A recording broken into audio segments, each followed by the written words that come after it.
The art of feminine negotiation ideally is for both men and women, but women in particular, to reframe how we've defined success and start leaning into those so-called feminine side as our secret weapon, as our best way to be able to get best outcomes.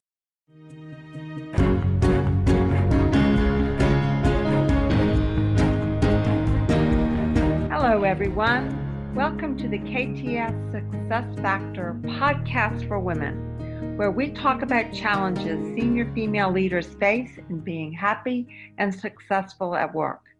I'm your host, Dr. Sarah E. Brown. My guest today is Cindy Watson. She's the founder of Women on Purpose and creator of Art of Feminine Negotiation and HERsuasion programs. The founder and managing partner of Watson Palmer Law, she has specialized in social justice law for over 30 years. She has a great TEDx talk, which I commend to you. She's an award-winning author, a master negotiator herself, and consultant known for her passion, commitment, and ability to inspire. As a world-class women's empowerment coach, Watson has a proven track record of motivating women to negotiate their best life. And she has a new book, which we're going to be talking about today, called The Art of Feminine Negotiation: How to Get What You Want from the Boardroom to the Bedroom. Cindy, welcome. Oh, thanks, Sarah. It's so great to be here. I can't wait for this discussion. Well, as I told you in the lead up to this, anytime we talk about two topics, selling or negotiation, I'm all ears because they're two topics I shy away from primarily because they scare the bejeepers out of me. And you are not alone, Sarah. It was one of the things that got me on this mission in the first place. I think so many women shy away from negotiating. Even the way they characterize what constitutes a negotiation affects how they show up. So it's a subject I'm very passionate about. So give us a bit of a backstory about how you got into this business. Yeah, well, and it's interesting, as you said in the intro that I've been a social justice attorney for 30 years. And when I first started, like most young lawyers, I was a fresh-faced 20-something-year-old straight out of law school and I started at a practice that dealt with trade union clients predominantly. And I was almost always the only woman in the room, right? The only person on my side of the table, the other side of the table, the adjudicator. And as often happens, I think, to women in business, and I know for your audience as well, those women in the corporate world, as they get up the corporate ladder, they often find themselves, sort of a little lonely in those meetings. And I looked around and thought, if I'm going to get taken seriously, I better get scrappier. And so I did. I brought that take no prisoners kind of approach to my litigation. And my clients called me the Barracuda, which they meant as a compliment. And I'm now embarrassed to say I wore like a badge of honor. But there's a really high cost that comes from that. And, you were saying about being scared of negotiation. I think for women either who shy away or women like me who bring that overcompensating energy, there's a really high cost at both ends of that spectrum. And I had a number of warnings along the way, where I thought there's got to be a better way. This can't be the best way to practice. This can't be the best way to show up in business. But finally sort of had my epiphany where I recognized we have defined success based on this very masculine competitive model, in our lives, in the business world, in the professional world. And the irony is the opposite is actually the secret weapons to success. It's those so-called feminine traits that actually get better outcomes, better buy-in, longer lasting agreements. And that's when I started really getting traction and getting passionate about helping women in particular leverage their power more naturally to get those better outcomes. So exactly what is it that you do? How do your clients find you and what problem do they bring to the table? Yeah, great question. I'd say there's sort of a variety of problems that come to the table, but all rooted in that same sort of deep-seated conditioning. So, if I was at a cocktail party and somebody said, "What do you do?" I'd say I help women leverage their natural power to get what they want in life, to negotiate their best life through what I call the art of feminine negotiation. And as I say, I think women either shy away from asking for what they want. And the reality is, I tend to attract both women who have shied away, who are afraid to ask for what they want, who, tend to get talked over, who feel that their voice isn't heard, or at the other end of the spectrum, women who feel the only way to get what they want is to really bulldoze their way through. And I think some of them hear about me through the TEDx. Some of them are now hearing about me more through my books. I do regular blog posts. I put out a lot of free content. I'm a big believer that a rising tide lifts all boats. So I would say that the problem is getting women to push past the limiting beliefs and the conditioning that have kept us small or held us back from being our most powerful and authentic selves, and actually giving practical hands-on tips so that they can negotiate better from, both personally and professionally. So you've titled the book, The Art of Feminine Negotiation. Is there something unique about the way women go about this or can go about this? I mean, how does it differ from male negotiation? Yeah. And it's funny you say that because to be honest, Sarah, I really agonized over whether to use the word feminine because I knew there'd be pushback for a host of reasons, not the least of which is there's no one way to be a man or a woman or any of the spaces in between. And also recognizing that we're moving away from gender attribution altogether. And that's a good thing. But the more I thought about it, I'm like, women have been most detrimentally affected by this conditioning, by these limiting beliefs that keep us small, that keep us with that baggage, by the unconscious gender bias that affects us. So we need to call it out at this stage. Hopefully a decade from now, it'll be moot. We won't have to call it the art of feminine negotiation. And it's not even so much women versus men. So I'm really glad you asked the question. It's more those skills or traits that we typically associate as being either feminine or masculine. And again, I think we're moving away from that. But the reality is, there was a study called the Athena study, 60,000 people across 60 countries. And with incredible consistency, people tended to attribute certain skills or qualities as being either masculine, feminine, or neutral. So the art of feminine negotiation is getting away from that competitive model and recognizing that the skills that actually get those best outcomes are rapport building, empathy, really putting yourself in the shoes of the other party, bringing collaboration to the table, listening, like truly listening, being flexible, trusting our intuition, and building trust with the other party. So we have been conditioned to not tap into that, thinking that we won't be successful, that the only way to succeed is to bring that more aggressive, really assertive approach to the table. So the art of feminine negotiation ideally is for both men and women, but women in particular, to reframe how we've defined success and start leaning into those so-called feminine side as our secret weapon, as our best way to be able to get best outcomes. So you talked about skills and you also talked about limiting beliefs. If you look at this as skills versus mindset, it's obviously a combination of the two, but is it more skill than mindset or is it more mindset than skill? Yeah, I would say it is both and more. I often say our first and most important negotiation is with ourselves, negotiating our mindset. And I love that you've asked the question because I see that as a negotiation. We negotiate with ourselves every day in a myriad of ways. I mean, it's one of the reasons I think the art of feminine negotiation is so important because all of life is a negotiation, whether we're negotiating with our kids, with our intimate partners, with service providers, or in business, or those multi-million-dollar deals, they are all a form of negotiation. There's influence and persuasion, and there's, a process that will get best outcomes. So I think the first and most important part absolutely is that mindset, overcoming that deep conditioning about what it means to be successful, what it even means to negotiate, frankly, and what it means to get those best outcomes. And that involves reframing our definitions of success, how we look at conflict, power, instead of power over others, seeing it as power with others, but also definitely skill. And part of my programming is teaching just really simple models that will up-level your ability to get more. So how do you go about learning all of this? Well, in the programs, anybody can do this. I think part of it is just raising your awareness. The fact that we're having this conversation is an awesome kickstart, right? For your audience who are out there listening, I really invite people to raise your awareness about how do you define success? How intentional are you when you show up in negotiations in your personal life and your professional life? How do you show up when you're having a discussion about a potentially difficult subject with your intimate partner? But we always start with what I call the problems, unpacking unconscious gender bias, unpacking some of that conditioning, those limiting beliefs, unpacking the differential treatment of women. And even historically, it's not that long ago, we not only did we not hold property, we were considered property, right? We couldn't hold credit. We didn't have the right to vote for a long time. So there's a lot of generational conditioning that we need to unpack.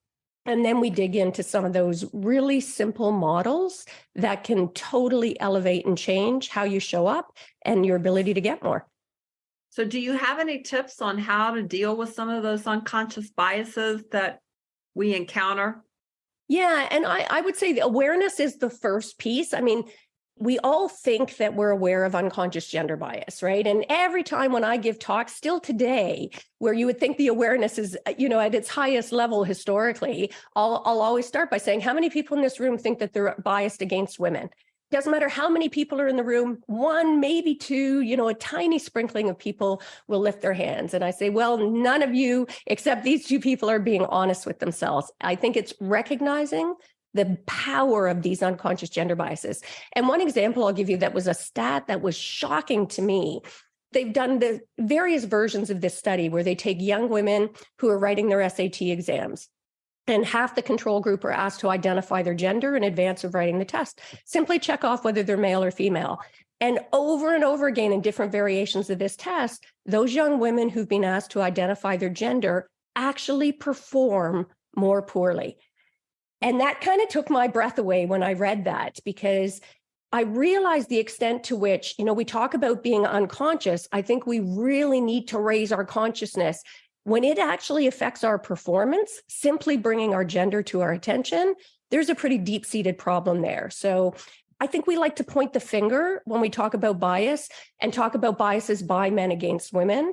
But I really believe, Sarah, we're not going to change. We're not going to shift and have meaningful, profound, different viewpoints on this until we start recognizing the unconscious gender bias that women still have against other women, and even women against ourselves, like the fact that we would underperform, that our choices in life can actually be determined by these unconscious gender biases. The fact that women are still interrupted and talked over more than men, even at the U.S. Supreme Court level, U.S. Supreme female justices are talked over. So we really dig in and raise awareness about it. And I think the more we have these discussions, the more that we'll start to self-reflect on, do I bring biases to the table? Because again, in studies where they show people a picture of a boardroom table, and the only difference, same people in the picture, but in one picture, it's a man at the head of the table and the other a woman. And both male and female participants who are asked to describe the person at the head of the table will typically describe the man in very complimentary terms, but describe the woman as controlling or bossy, the very derogatory terms. So even as women, we look at and judge other women harshly, which impacts on how we show up. So I would say that's the first step in tackling these unconscious biases. Raise our awareness about it. Every time you find yourself in a place of judgment, immediately sort of stop, drop, and reflect, and start flipping the script we've been telling ourselves. Okay, so I get that. But let's say that I am in a room. This has happened more than once, by the way. Yep. And I am well aware I'm being talked over. I'm well aware that what I said just landed flat and is not being picked up. What can I do?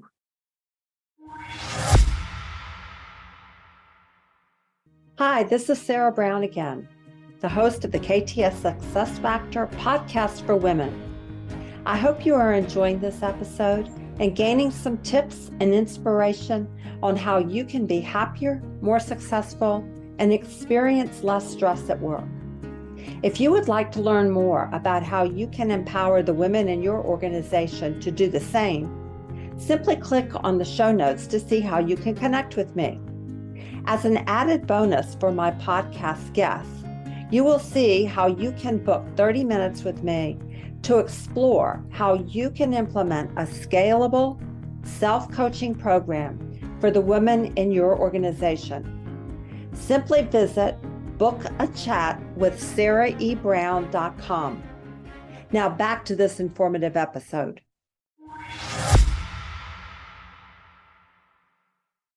Yeah, great question. And at some point, we'll circle back, and I'm happy to share with your listeners a couple at least of the models, right? So that they've got some framework for preparing. A big part of it is in the preparation, and we can circle back to that, but definitely preparing for who you want to show up as, how you want to show up as, addressing some of those fears. And again, happy to take your listeners through that. But I would say in that moment, one of the things you can do first is typically build allies. So when you're going into a meeting, have somebody else in that meeting, ideally, and start building this network. So you've got somebody who is sympathetic, recognizing that this is an issue. And so when you make the comment and it falls flat, and 2 minutes or 5 minutes or a half hour later, a male at the table makes the same comment, and they're like, that's a great idea, Joe. Ideally, having somebody who will then go, yeah, Joe, thanks for picking up the thread that Sarah already dropped. I just want to come back, Sarah. Can you remind us again what your initial point was on this, right? So you've got that ally to pick that up. Or if you haven't got that network in that moment, and part of your preparation is developing so you show up with the confidence to be able to say, hey, Joe, thanks for picking up that thread that I dropped earlier. If you recall, I was saying boom, boom, boom, so that you're calling it out, but not in a way. We either shy away and go, oh, it happened again, or we get reactive going, what the heck? I just said that 5 minutes ago. And then everybody gets defensive.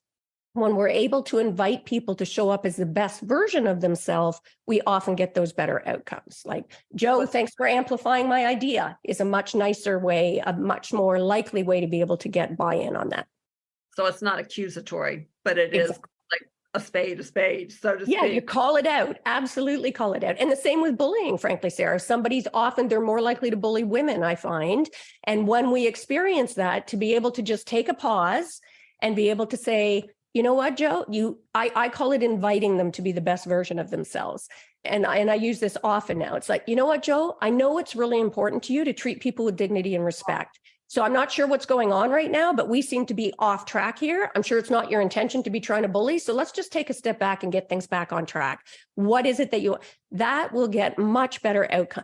The vast majority of people, unless you're dealing with somebody who's got some sociopathic tendencies, the vast majority of people, when you start by saying, I know it's important to you to treat people with dignity and respect, it gives them that moment then to step into who they can be or should be, rather than continuing with the bullying behavior. Mm-hmm. I like that idea to keep in mind, inviting people to be the best version of themselves. Those were my words, maybe not yours, but yeah. I get what you're saying. So you talked about the models and preparing for negotiation. Say a little bit more about how we as women can think about preparation.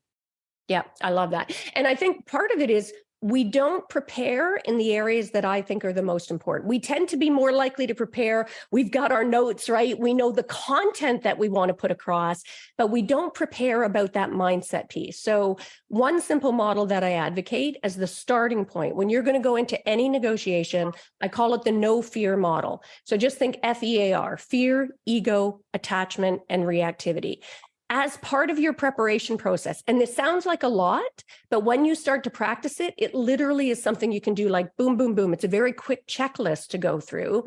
Part of your process should be, okay, I'm about to have this discussion about XYZ.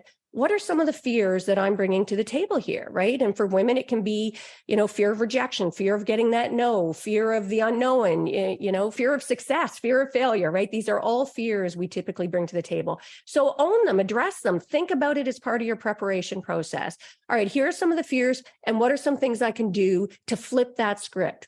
And also, equally, if not more important, what are the fears that the other party is bringing to the table? We rarely think about that as part of our most bullies are coming from a place of fear at some level, right? Most bulldozers are coming from that place of fear. So really tap in to recognize what are the fears that are driving them. Are they afraid that their status will be reduced? They need to be seen to kill this deal, right? What are some of those fears, and how can I use that to my advantage? So going through that fear on both sides. Then ego. How does ego show up for me? And for a lot of women, they don't recognize wanting to be liked is also another form of ego. So even the ones who play nice and believe they're not bringing ego to the table actually are. So how does ego show up for you? Is it talking too much? Is it not admitting that when we don't know something, which most people think is going to attack their credibility? It's actually the opposite. So how does ego show up for me? And In my experience, how does ego show up for the other party or parties I'm dealing with?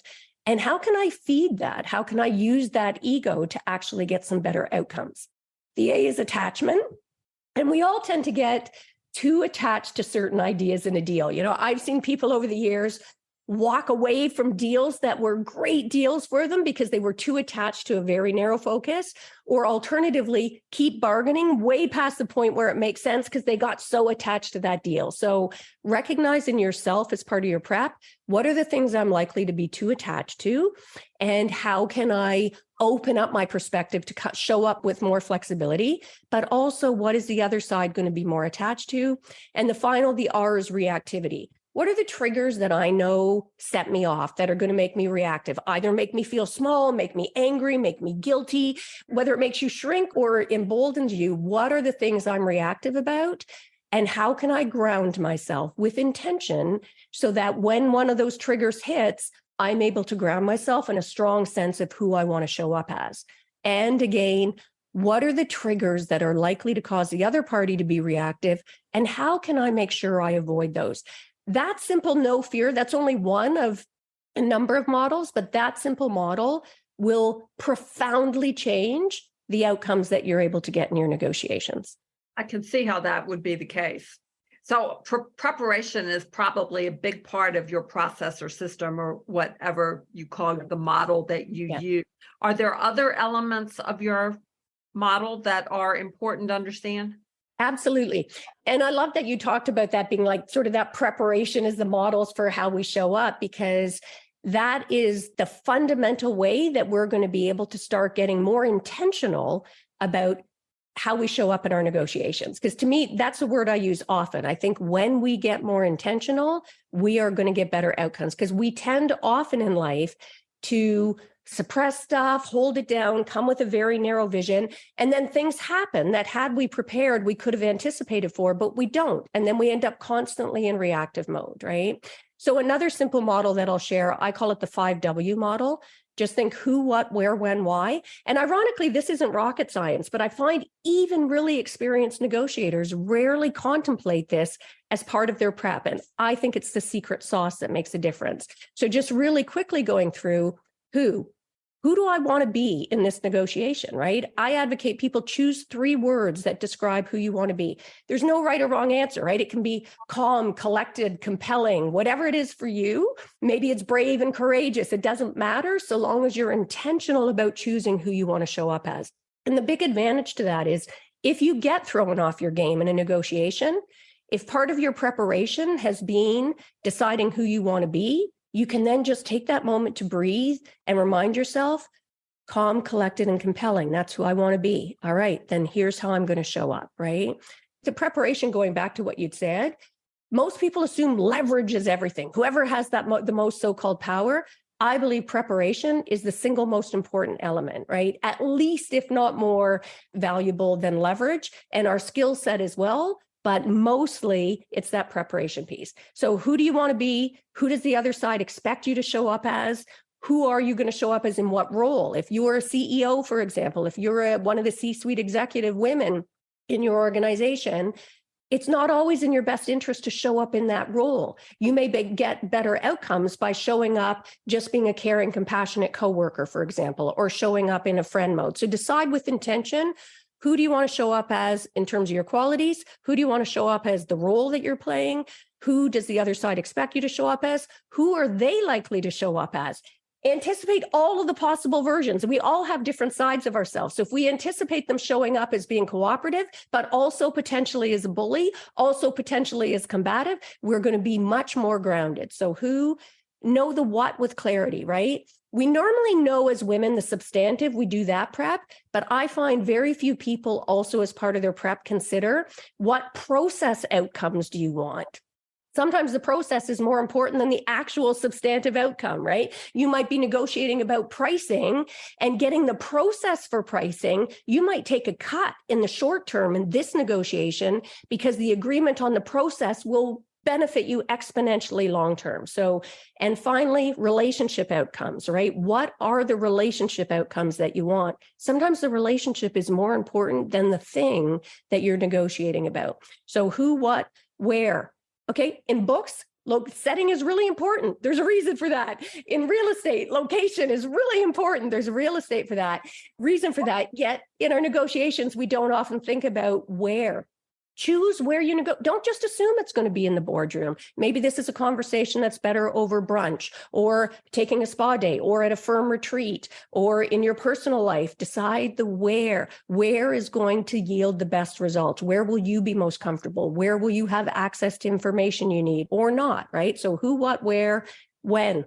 As kids, we knew intuitively, choose your timing. You didn't ask your parents for something important if you knew they were in a crappy mood, and yet we forget it as adults. And finally, the why. What's your deep why? What's the other party's deep why? When we negotiate about money, for example, we often think, well, it's just about the money. It's almost never just about the money. It's what that money represents for you. So who, what, where, when, why, whether personally or professionally, total game changer. Does this take a lot of time? It's really simple. At first, it sounds overwhelming. And I'll acknowledge that out of the gate. But I've got to tell you, as you start practicing this, you don't even have to sit down for a session. You can do this in a matter of moments. If you know you're about to walk into the room, just take a couple of minutes for yourself to go through this quick checklist, right? Who do I want to be? Who am I showing up as here? What are the outcomes that matter to me? What's my deep why coming into this? And the only ones you have to plan a little in advance are the where and the when. But no, it's a really quick, easy process, and it becomes second nature the more you practice it. So what surprises do you find that women report when they do these things? I would say most women, I think, come to me, like most of my clients originally come for the business, right? For the professional. They want that professional advancement. They want to get the higher positions. They want more respect. They want to make more money. And we definitely do that. But I think that piece isn't surprising to them because that's what they're coming for. That's what they're hoping and expecting. I think the biggest surprise for them is the profound impact this has on their personal lives. They end up with better relationships with their intimate partners, with their friends, with their children, with day-to-day dealing with suppliers. So all of those personal kinds of things that most people, and women in particular, don't think of as negotiations at all. I get a lot of pushback. A lot of women are like, I don't want to think of my intimate partner relationships as being a negotiation. And it's because the word negotiation is so loaded for us. So it's desensitizing the jolt behind the word negotiation and recognizing how when you show up using these simple models in every area of your life, it can help you negotiate a better life to get better outcomes, even in those personal relationships. So, Cindy, what should I have asked you that I didn't that would help my audience understand the art of feminine negotiation? Well, you've asked great questions. So you've really got to the heart of it in a short time. One thing that I guess maybe I would share that I think often gets forgotten because we focus on that business. And if I can be very vulnerable with your audience for a moment, I'll share a quick personal story just to show you the practical application of this. So early in COVID, my oldest son, my middle child, got diagnosed with a very serious mental health issue, and he ended up in the hospital for an extended time. So needless to say, there were all kinds of negotiation about visitation, about access, about getting him the resources. You would expect that. But the thing that I confess, even I dropped the ball on, it was so emotional for me. I was so emotionally invested that I didn't practice what I preach. And those first few visits went terribly. And then I finally there was so much pushback and he was so angry and resistant. And of course, I was defensive, trying to show him why this mattered. And sort of cutting to the chase, I then recognized I'm not practicing my own model. So I really sat down and did a quick check-in on my own fears, my fear about what this life looked like for him, letting go of my ego. This isn't about me defending myself, not being so attached to my view of what his life might look like and not being reactive, and thinking about his fears, his life shattered before him, all of those, his ego, his loss of sense of self. And I showed up at that next visit with him saying, I'm so sorry. I have been making this about me. I can't imagine what this experience is like for you. Talk to me, and getting curious, because curiosity is probably one of the most important skills to develop. And at first he didn't trust it, as often happens. And for your listeners, when you try these new skills on, you're going to have to stay consistent with it because people aren't going to trust the shift at first. But when I just stayed in that place of curiosity and compassion and made it about him, there was an absolute physical softening in that moment. And since we're now a few years down the road, and our relationship has so profoundly changed for the better, which has helped his healing, my healing. And I thought it would be beneficial for your audience to hear that personal context, because we don't often think of that as negotiation. And hopefully that'll stick with you, so then you can remember to apply it more in your professional lives as well. Stories help us do that. So thank you for sharing. So Cindy, where can my listeners find you online? They can check me out at womenonpurpose.ca, but I would actually send them to artoffemininenegotiationbook.com. So just artoffemininenegotiationbook.com, because there they can actually get a bunch of free resources. It's supposed to be just for people who've bought the book, but it actually can work well even if you haven't got the book. It gives some great checklists and some really introspective questions to start you on the path to become your best negotiator to get those best outcomes. And that will be in the show notes. Cindy, thank you so much for being with us today. Oh, thank you. What a great conversation. Great question, Sarah. Thank you so much. Thanks for listening to the KTS Success Factor podcast for women. If you like what you are hearing, please go to iTunes to subscribe, rate us, and leave a review. And if you would like more information on how we can help women in your organization to thrive, then go to www.saraebrown.com. You can sign up for our newsletter, read show notes, and learn more about our podcast guests, read my blog, browse through the books, or contact us for a chat. Goodbye for now.